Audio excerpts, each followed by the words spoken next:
Can Omanyala become the first Kenyan to win this title in 60 years?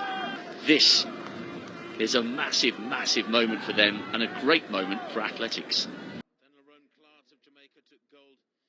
Focus on your mark. Absolutely, completely. Any noises, clicking of cameras in one. Abekun of Sri Lanka in two in the blue near the top. Omanyala of Kenya in those fabulous Kenyan colours. He goes in three.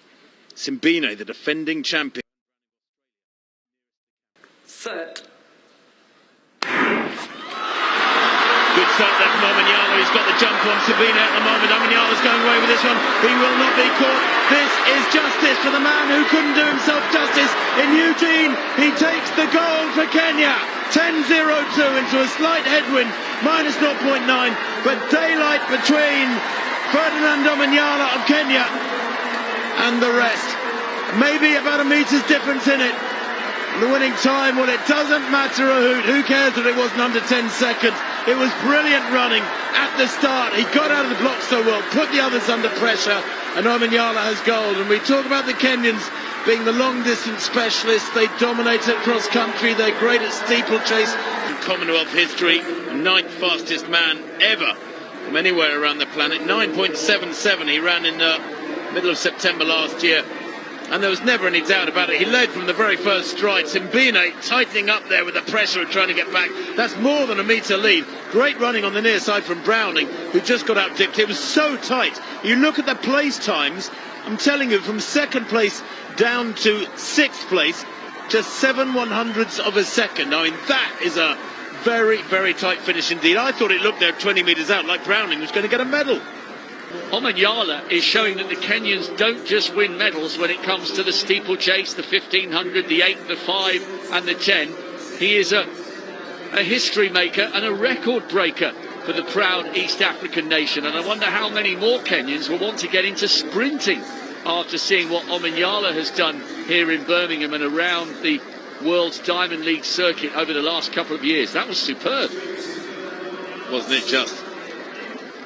And frankly, it wasn't close. Come the finish, 10.02 to 10.13. That's a metre and more, the speed they're moving at. They all hit top speed around between 60 and 80 metres, and then it's a case of holding form, trying not to decelerate too much. But Omanyala, he is tight there over the last 20 metres, but that was partly because he was smiling so widely, I think, when he knew the gold was in the bag. Abekun second to right. What a run from him. Absolutely superb. That is one of the biggest upsets of the week in these athletics championships so far, and probably will be come the end of the week, because Abekun, well, I thought he'd done well to make the final. To actually get amongst the medals is, as you said quite rightly, Rob, quite historic. There it is, Omanyala, 10.02 to Simbine's 10.13. Gold for Kenya ahead of South Africa. Medal, 1/100th behind Simbine, and that's a massive Ghana. It's again just 2/100ths down on bronze. Well, from a neutral's point of view, you've got to be so pleased for Omanyala in Eugene.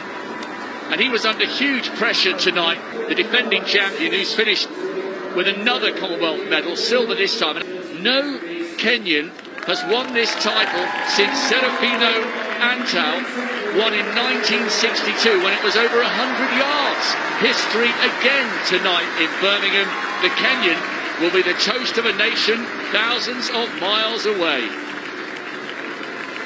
Well, Omanyala was the favourite. You look at his credentials on paper, the fourth fastest in Commonwealth history.